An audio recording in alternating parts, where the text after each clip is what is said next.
प्रभु में मेरे प्रिय भाइयों और बहनों, इस संध्या काल को हम परमेश्वर के वचन की सेवा करने के लिए और उससे बहुत सारी बातें सीखने के लिए एकत्रित हुए हैं। आइए हम परमेश्वर से प्रार्थना करें, उससे मदद मांगें, फिर उसके वचन को पढ़ें। हमारे जीवित, महान और अत्यंत दयालु स्वर्गीय पिता, आपको धन्यवाद देते हैं प्रभु कि आपने इस अवसर दिया है प्रभु कि हम आपके वचन से वो अद्भुत और गहरी बातें सीखें जो आप चाहते हैं प्रभु कि हमें पवित्रता में आगे बढ़ाने के लिए आवश्यक हैं।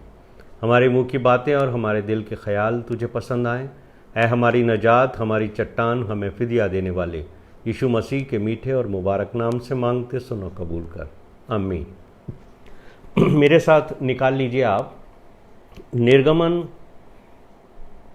का 30वां अध्याय, एक्सोडस चैप्टर 30 और उसके वर्स 22 से और 38 तक यहाँ हम पढ़ेंगे। यहाँ अभिषेक के तेल और पवित्र सुगंध द्रव्य के बारे में लिखा हुआ है। 22वें पद से मैं पढ़ रहा हूँ। फिर यहोवा ने मूसा से कहा, तू उत्तम से उत्तम सुगंध द्रव्य ले, अर्थात पवित्र स्थान के शेकेल के अनुसार 500 शेकेल अपने आप निकला हुआ गंधरस, और उसका आधा अर्थात 250 शेकेल सुगंधित दालचीनी और 250 शेकेल सुगंधित अगर और 500 शेकेल तज और एक हीन जैतून का तेल लेकर उनसे अभिषेक का पवित्र तेल अर्थात गंधी की रीति से तैयार किया हुआ सुगंधित तेल बनवाना। यह अभिषेक का पवित्र तेल ठहरे और उससे मिलाप वाले तंबू का और साक्षी पत्र के संदूक का और सारे सामान समेत मेज का और सामान समेत दीवट का और धूप वेदी का और सारे सामान समेत होम वेदी का और पाए समेत हौदी का अभिषेक करना और उनको पवित्र करना, जिससे वे परम पवित्र ठहरें, और जो कुछ उनसे छू जाएगा वो पवित्र हो जाएगा।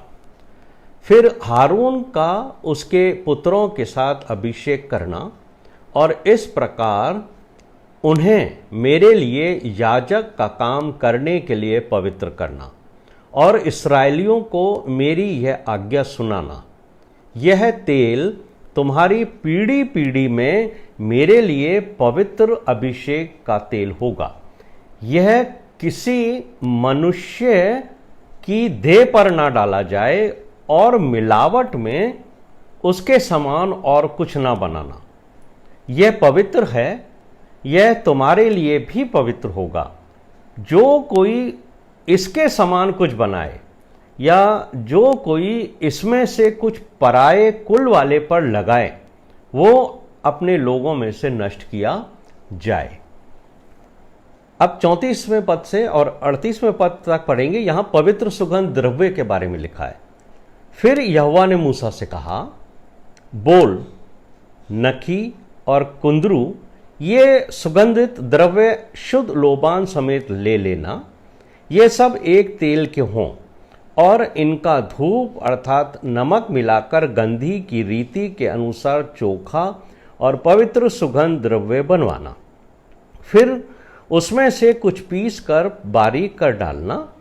तब उसमें से कुछ मिलाप वाले तंबू में साक्षी पत्र के आगे, जहां पर मैं तुझसे मिला करूंगा, रखना। वह तुम्हारे लिए परम पवित्र होगा। जो धूप तू बनाएगा, मिलावट में उसके समान तुम लोग अपने लिए और कुछ ना बनाना। वह तुम्हारे आगे यहोवा के लिए पवित्र होगा।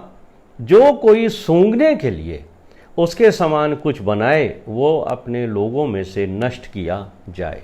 ये परमेश्वर का वचन है और इसके हम पढ़े और सुने जाने पर परमेश्वर का हम धन्यवाद देते हैं। आज हम इन चीज़ों को पढ़ रहे हैं जो परमेश्वर की वेदी, जो साक्षी पत्र, साक्षी संदूक और वो तंबू जिसमें परमेश्वर की उपस्थिति रहा करती थी, उसके बारे में मूसा को परमेश्वर ने कुछ आज्ञाएं दी थी।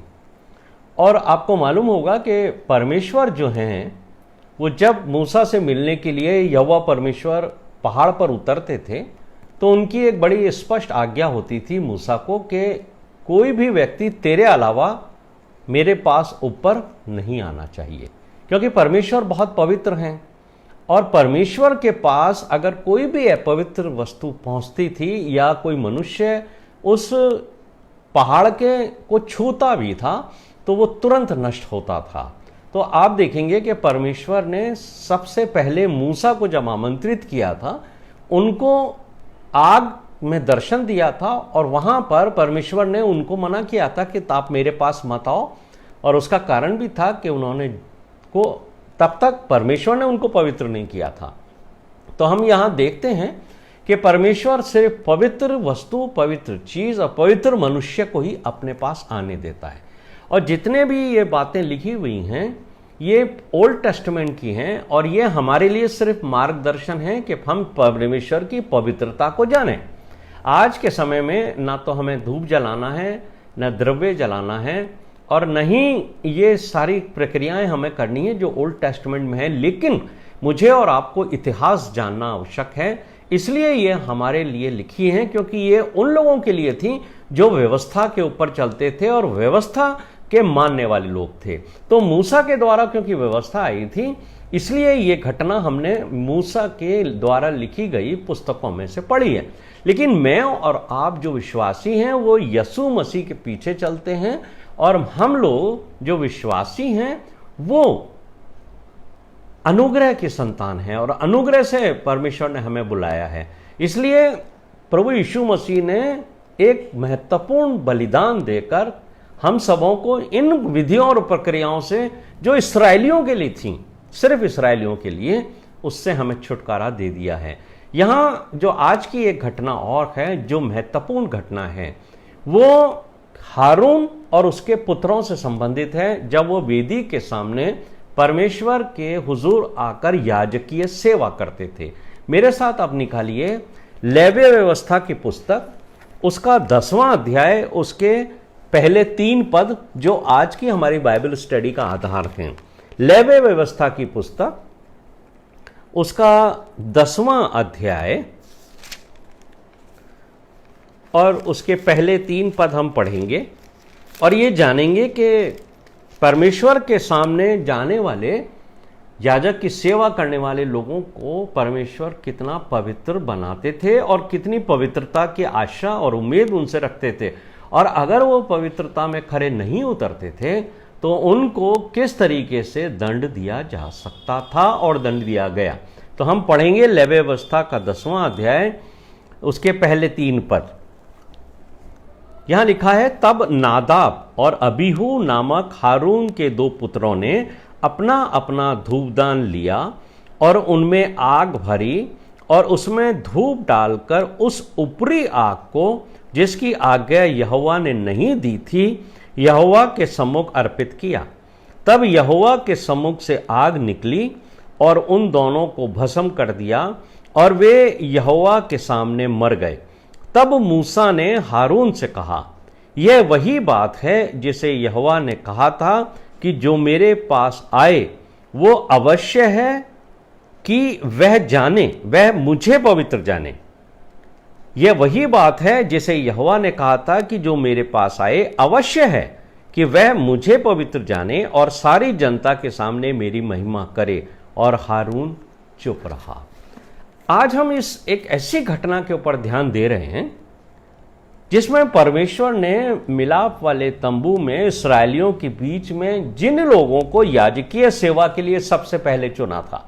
तो हमने जान लिया कि याजकीय सेवा के लिए उसने हारून को और उसके पुत्रों को, 2 में से 2 को, और भी पुत्र थे पर 2 को उसने याजक होने के लिए बुलाया था और उनका नाम था नादाब और अबीहू।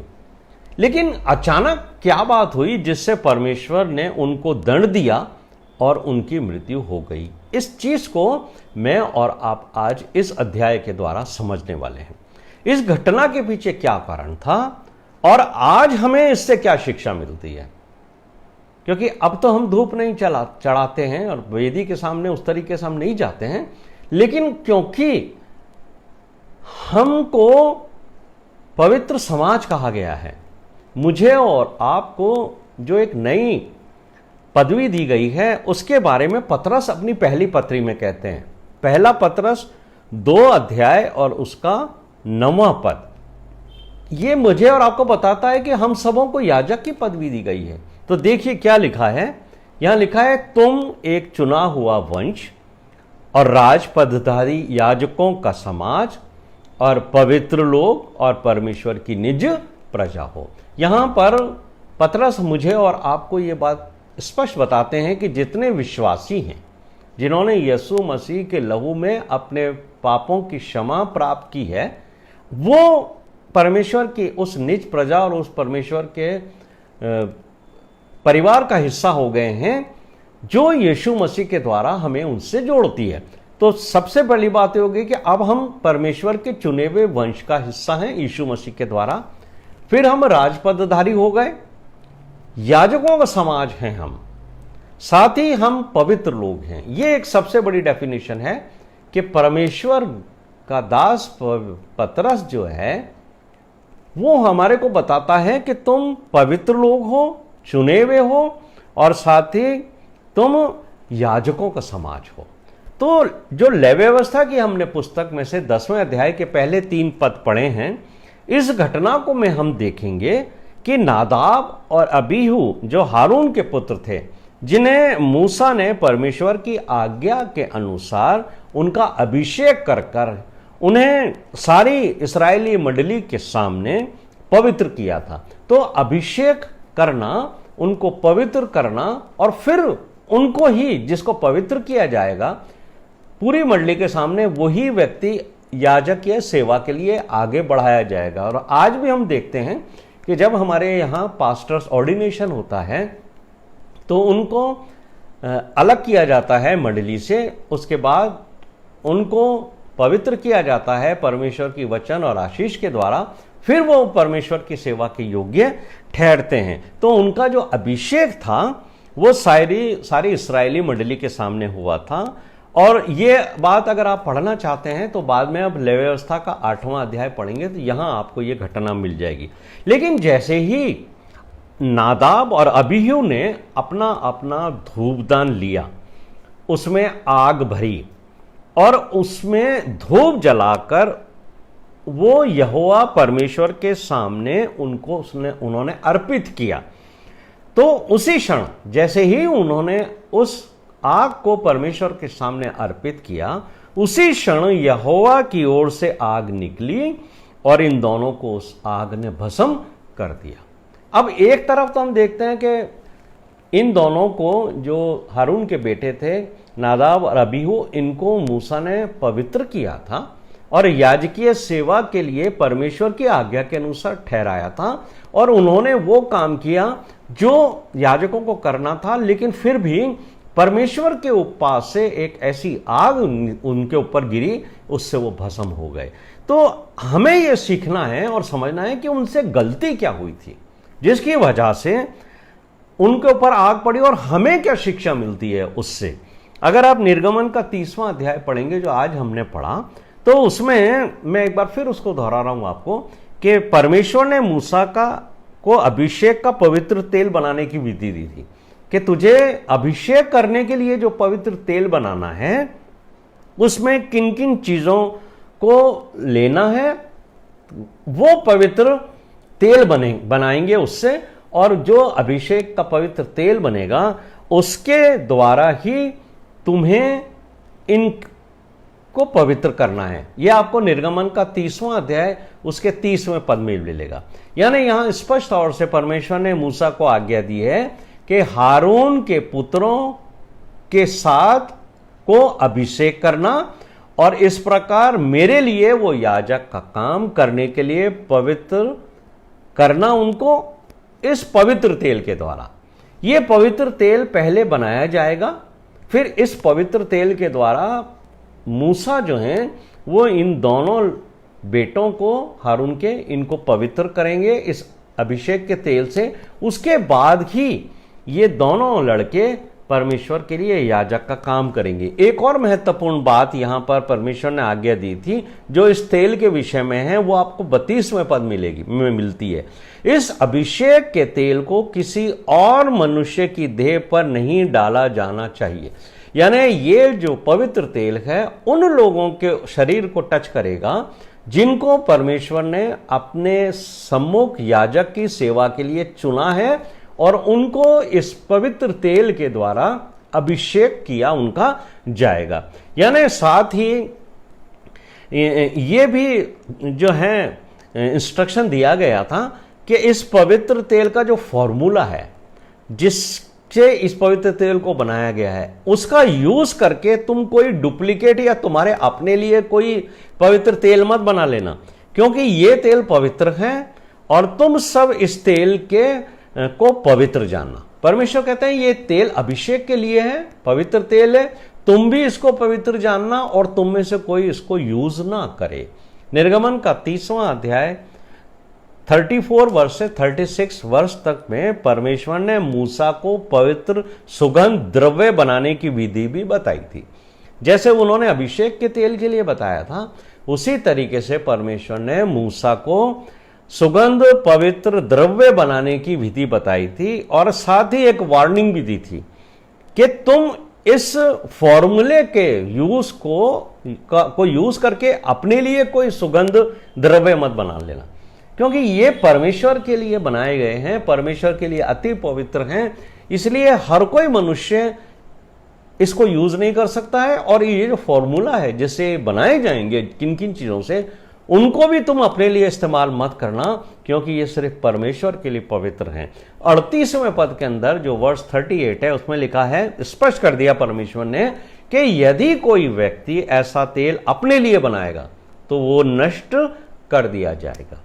तो इन पदों के द्वारा को पढ़ने के बाद मुझे और आपको ये मालूम हो जाएगा कि अभिषेक का तेल और सुगंध द्रव्य केवल परमेश्वर के लिए उसको महिमा देने के लिए बनाए गए थे और इसलिए इसका जो यूज था किसी इंफीरियर पर्पस के लिए नहीं हो सकता था। आप समझ सकते हैं कि जो चीज परमेश्वर ने अपने लिए तैयार करवाई है वो सिर्फ उसको आदर और महिमा देने के लिए है, उससे नीचे सब इंफीरियर है और वो चीज जो परमेश्वर के लिए इस्तेमाल की जाएगी वो किसी मनुष्य के लिए कभी इस्तेमाल नहीं की जानी चाहिए। ये बात मूसा के द्वारा परमेश्वर ने इस्राएली जाति के लिए एक चिन्ह और आज्ञा के रूप में ठहराया था।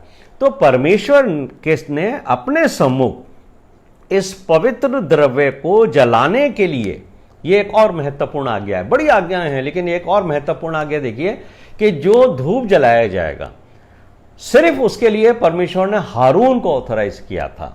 यह आपको एक्सोडस चैप्टर 30 उसके 7 to 9 वर्ष के अंदर स्पष्ट तौर से मिलेगा। एक एक जो वर्ष है वो परमेश्वर के सम्मुख कौन खड़ा होगा, कौन उसको जलाएगा, कौन अभिषेक करेगा, हर चीज को परमेश्वर ने स्पष्ट किया था।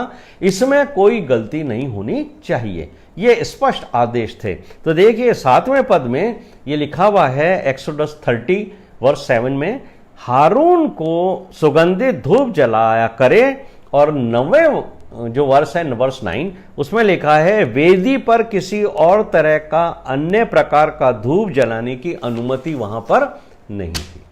तो आप समझ सकते हैं कि वो स्थान कितना पवित्र होगा कि वहां और कोई भी चीज जलाई नहीं जा सकती।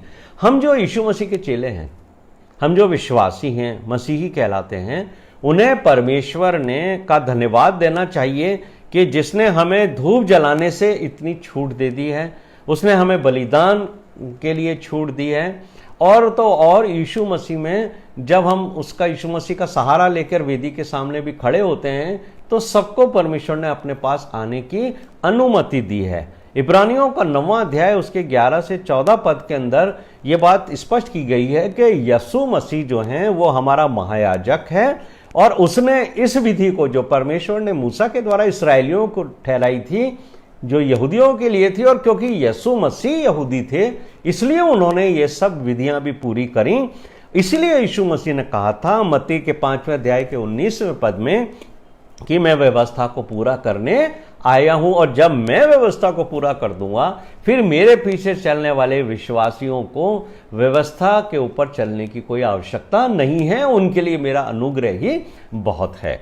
तो हम यहां पर देखते हैं इस्राएलियों में से याजक पद पर कौन सेवा करेगा, कैसे कपड़े पहनेगा, सब परमेश्वर ने पहले से मूसा को आज्ञा दी थी। एक्सोडस 28 वर्स 1, निर्गमन का 28वां अध्याय उसके पहले पद के अनुसार इस्राएलियों में से हारून, नादाब, अबीहू, एलियाजर और इतमार परमेश्वर के लिए याजक का कार्य करेंगे। यह ठहराया गया था निर्गमन 28 पहले पद में।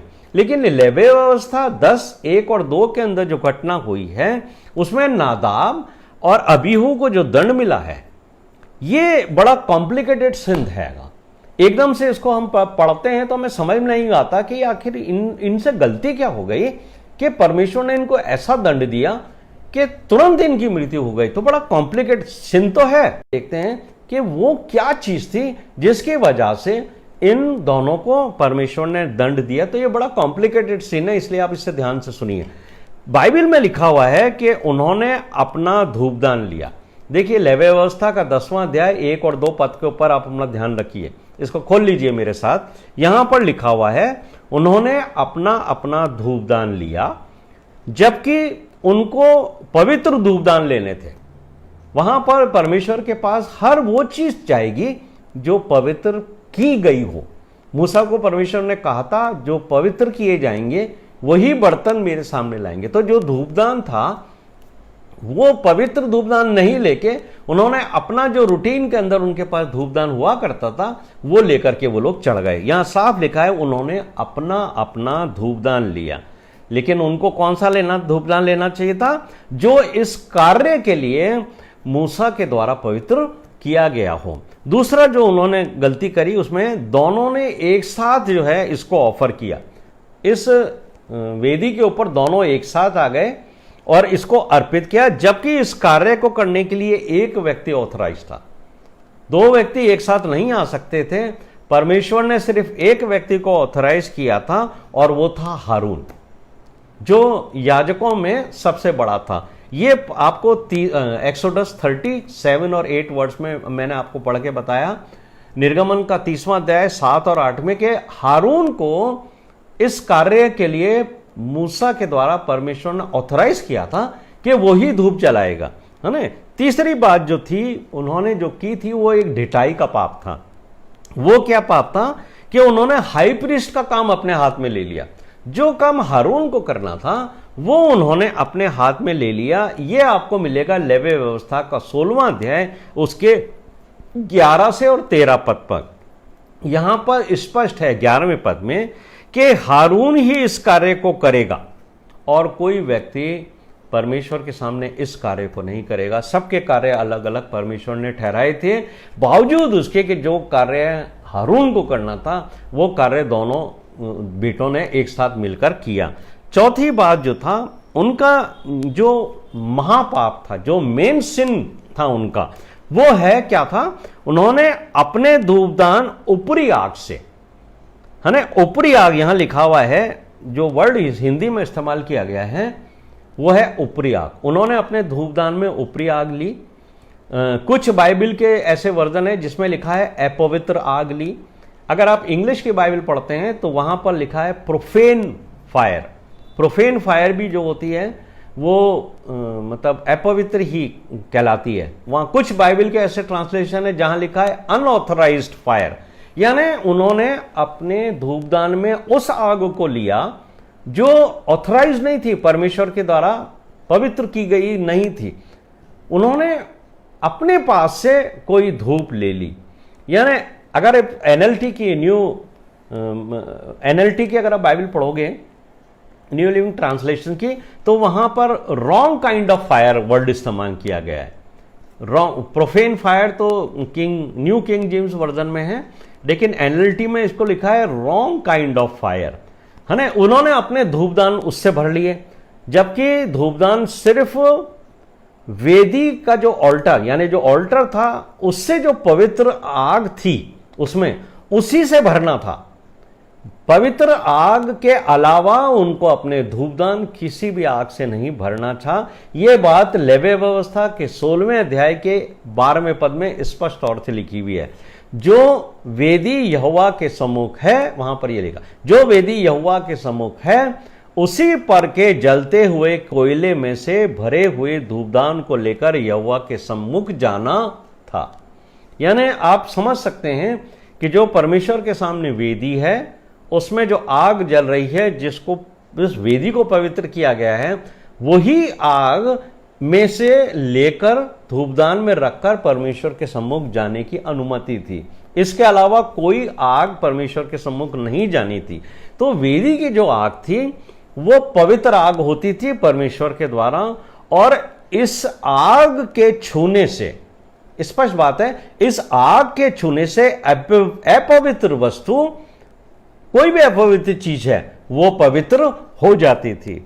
अगर आपने यशाया की पुस्तक पढ़ी हो, यशाया के 6 अध्याय के 6 और 7 पद के अंदर यशाया जब परमेश्वर के सामने दर्शन पाता है और परमेश्वर के सामने वो इस बात को कहता है कि मैं तो अशुद्ध होठ वाला व्यक्ति हूं और मैं अशुद्ध होठ वाले लोगों के बीच में रहता हूं, तब वहां एक घटना हुई थी। क्या हुआ था कि एक स्वर्गदूत आया, एक स्वर्गदूत ने चिमटे से वेदी पर से एक अंगारे को उठा लिया था और यशाया के होठों यानी उसके मुंह को छुआ, उसके होठों को उसने उससे पवित्र किया था। तो आप समझ सकते हैं कि परमेश्वर के सामने की जो वेदी है, उसके जो अंगारे हैं, उनको भी स्वर्गदूत जो हैं, फरिश्ते जो हैं, वो भी उनको टच नहीं कर सकते हैं। तो यहां पर वो स्वर्गदूत को परमेश्वर ने आज्ञा दी कि वेदी के अंगारे को उठाना, किससे उठाना है? चिमटे से, चिमटे से उठाकर, क्योंकि यशाया को यह लगता है कि मेरे होठ अपवित्र हैं, अब मैं इसके होठों को पवित्र करूंगा। इसलिए एक स्वर्गदूत ने उस अंगारे को लेकर यशाया के होठों को छुआ, उससे उसके होठ पवित्र हो गए। उसके बाद वो परमेश्वर से कुछ बात करने के योग्य हुआ। लेकिन ये जो घटना है नादाब और अबीहू की, यहां पर हम देखते हैं कि एक अनऑथराइज्ड है ना, एक अनऑथराइज्ड फायर, अपवित्र आग को लेकर ये दोनों परमेश्वर के सामने खड़े हो गए।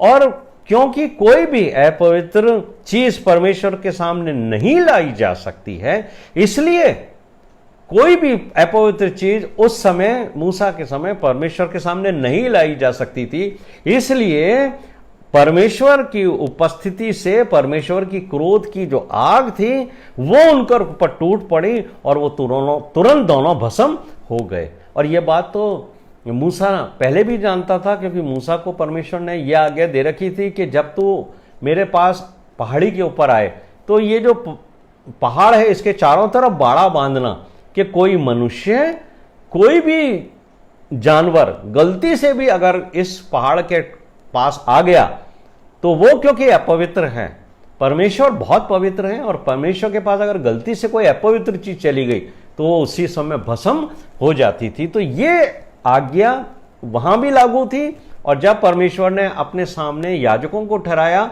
उनके लिए भी ये आज्ञा थी। तो यहां हमारे लिए क्या लेसन मिलता है? हमारे लिए ये बात समझ में आती है हमारे को कि हमारा परमेश्वर अति पवित्र है। परमेश्वर के सम्मुख कोई अपवित्र वस्तु स्वीकार योग्य नहीं है। आज हम यीशु मसीह के अनुग्रह में जी रहे हैं। हमें यह नहीं समझना चाहिए कि हम परमेश्वर की वेदी के सामने जब आराधना के लिए जाते हैं या प्रार्थना के लिए जाते हैं तो हम उसकी पवित्रता का ध्यान ना रखें कि हम कैसी भी स्थिति में उठे और जाके खड़े हो गए। देखिए, परमेश्वर आज भी वही पवित्र है और वो आज भी पवित्रता को ही स्वीकार करता है। इसलिए हमें परमेश्वर की वेदी के सामने खड़े होकर प्रार्थना करने या कोई भी बात कहने, जैसे प्रभु के जो सेवक हैं प्रचार करने के लिए जब खड़े होते हैं तो उनको बहुत ही नम्रता, दीनता और डरते हुए परमेश्वर के वचन को अपने मुंह से निकालना है, क्योंकि परमेश्वर की उपस्थिति वहां है। और अगर सत्य में परमेश्वर की उपस्थिति वहां है तो परमेश्वर अपनी पवित्रता के साथ आज भी कोई कॉम्प्रोमाइज नहीं करता है। ये बात मुझे भी समझनी चाहिए और उन सब मेरे भाइयों और याजकों को समझनी चाहिए जो परमेश्वर का वचन बांटते हैं, और हम सब क्योंकि याजकों का समाज ठहरा दिए गए हैं, इसलिए जब पवित्र शास्त्र को पढ़ें, प्रार्थना करें, परमेश्वर की वेदी के सम्मुख आए, तो ये जानें कि परमेश्वर बहुत ही पवित्र है। तो हमें उनकी पवित्रता का ध्यान रखना है। आज भी कोई अपवित्र वस्तु उसे स्वीकार नहीं है, ये बात स्पष्ट तौर से मुझे और आपको समझ लेनी चाहिए, क्योंकि जैसे वो पहले पवित्र था वैसा ही वो आज भी उतना ही पवित्र है।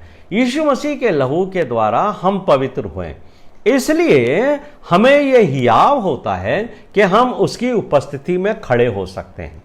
कलीसिया में पवित्र आत्मा ने बहुत सारे गिफ्ट दिए हैं। अब मैं कलीसिया के ऊपर आता हूं। कलीसिया में बहुत सारे गिफ्ट दिए गए हैं, लेकिन यह भी जरूरी नहीं है कि हर विश्वासी को कोई ना कोई पवित्र आत्मा का गिफ्ट मिला ही हो, कोई दान मिला हो, जरूरी नहीं है। लेकिन पवित्र आत्मा सबको परमेश्वर देते हैं जो पवित्र आत्मा मांगते हैं। यदि हम परमेश्वर की वेदी के सामने नम्रता और दीनता से खड़े होंगे, तो हम जैसे भी हैं, हम बहुत ही नम्रता और दीनता से अपने आप की सारी गलतियों को स्वीकार करते हुए परमेश्वर के सामने जाएंगे, तो हम जैसी भी स्थिति में हैं परमेश्वर हमें स्वीकार करेगा। लेकिन कभी भी हमें फेक गिफ्ट जो होते हैं ना, झूठे जो लोग क्लेम करते हैं कि हमारे पास बहुत सारे गिफ्ट्स हैं पवित्र आत्मा के, और अगर आपके पास सच में नहीं है, फेक गिफ्ट जिसको कहते हैं, उसके साथ हमें परमेश्वर की उपस्थिति में नहीं जाना है, क्योंकि परमेश्वर की उपस्थिति में दिखावे और झूठे व्यवहार से परमेश्वर आज भी प्रसन्न नहीं होता। और यीशु मसीह ने बहुत सख्त शब्दों में मुझे और आपको वार्न किया हुआ है कि देखो, अगर तुम मन से साफ नहीं हो, अगर तुमने दिखावे की तौर से प्रार्थनाएं करी और चढ़ावे चढ़ाए, परमेश्वर की वेदी के सामने गए लोगों को प्रभावित करने के लिए, तो तुम्हें दंड मिलेगा, तुम्हें परमेश्वर से कुछ नहीं मिलेगा।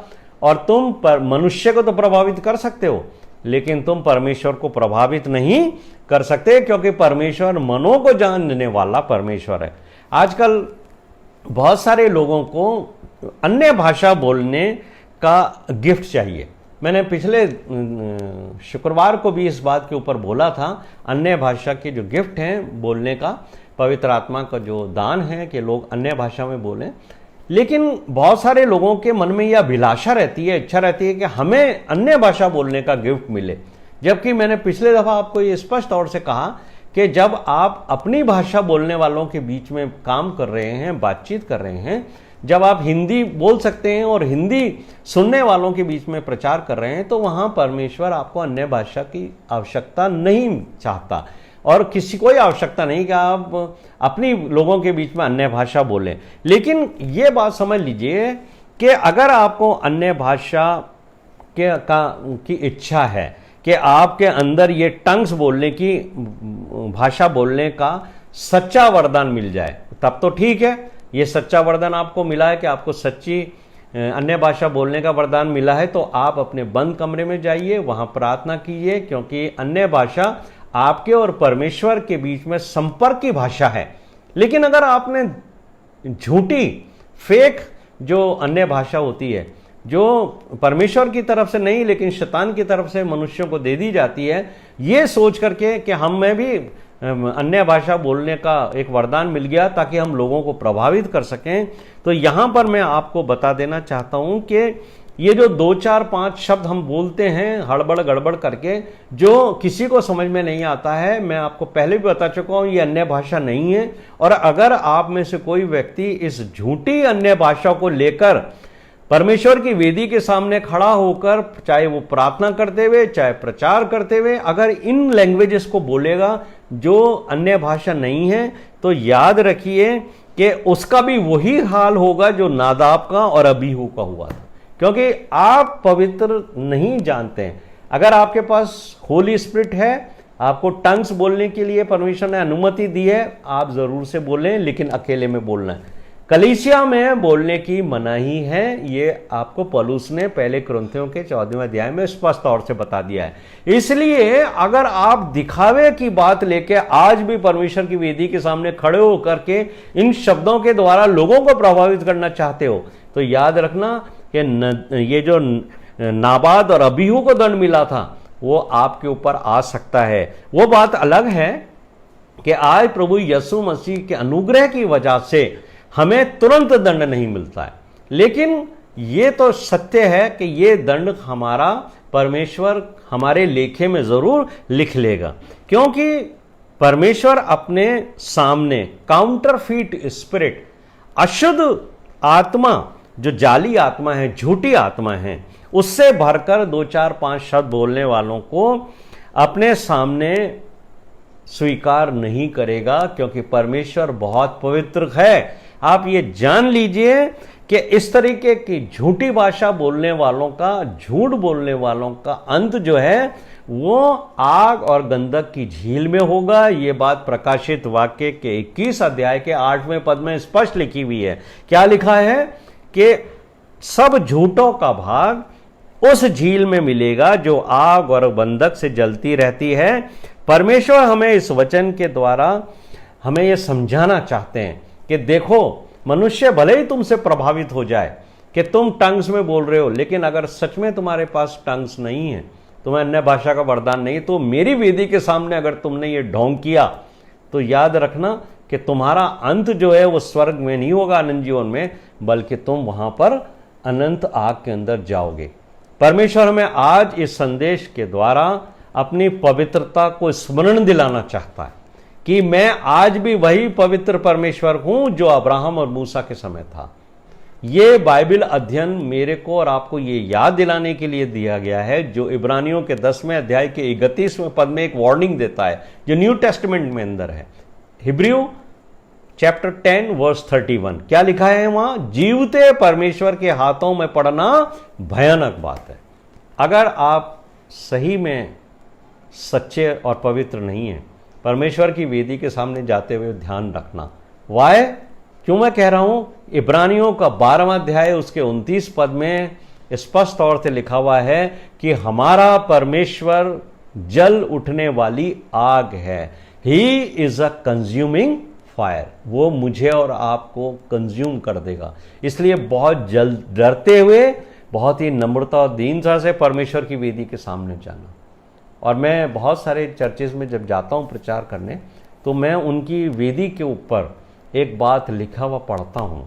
और मैंने भिलाई में जो चर्च है, उसके जो क्रिश्चियन कम्युनिटी चर्च भिलाई है, उसके ऊपर एक बहुत बड़ी एक पद लिखा हुआ है कि परमेश्वर अपने पवित्र भवन में है।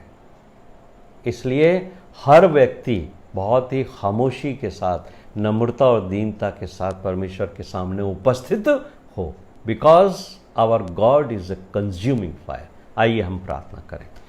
हमारे जीवित, महान और अत्यंत दयालु स्वर्गीय पिता, आपका धन्यवाद देते हैं कि आपने आज हमें अपने इस शिक्षा से हमें बता दिया है कि आप कितने पवित्र हैं प्रभु, और आप अपनी पवित्रता के साथ किसी तरह का कॉम्प्रोमाइज़ नहीं करते। दिखावे का जीवन आपको पसंद नहीं प्रभु। अपवित्र लोगों को पहले यीशु मसीह के पास जाकर अपने उसके लहू से पवित्र होना है, अपने पापों की क्षमा मांगनी है, पवित्र जीवन व्यतीत करना है, और उसके बाद आकर आपकी वेदी के सामने खड़ा होना है। प्रभु हम पर दया करना, और अगर हमारा कोई भाई और बहन कभी गलती से अपने आप को पवित्र समझता हुआ लोगों को दिखाने के लिए आपके वेदी के सामने खड़ा हुआ, ये जानते हुए कि वो अपवित्र है, उसको अन्य भाषा का कोई दान नहीं है, उसको आपने होली स्पिरिट के गिफ्ट्स नहीं दिए, लेकिन वो दिखावे की बात करता है, प्रभु हम उसके लिए क्षमा की याचना करते हैं और दुआ करते हैं प्रभु कि आपकी पवित्रता को हम हमेशा स्मरण रखें, कि आपकी वेदी के सामने हम खड़े होने के योग्य बनने के लायक हों। प्रभु ऐसी दया और कृपा यीशु मसीह के नाम से करें। इस प्रार्थना को हमारे उद्धारकर्ता प्रभु यीशु मसीह के नाम से मांगते सुनो, कबूल कर। आमीन आमीन। आप सबको जय मसीह की। प्रभु आप सबको और मुझे भी आशीष दे। जय मसीह की।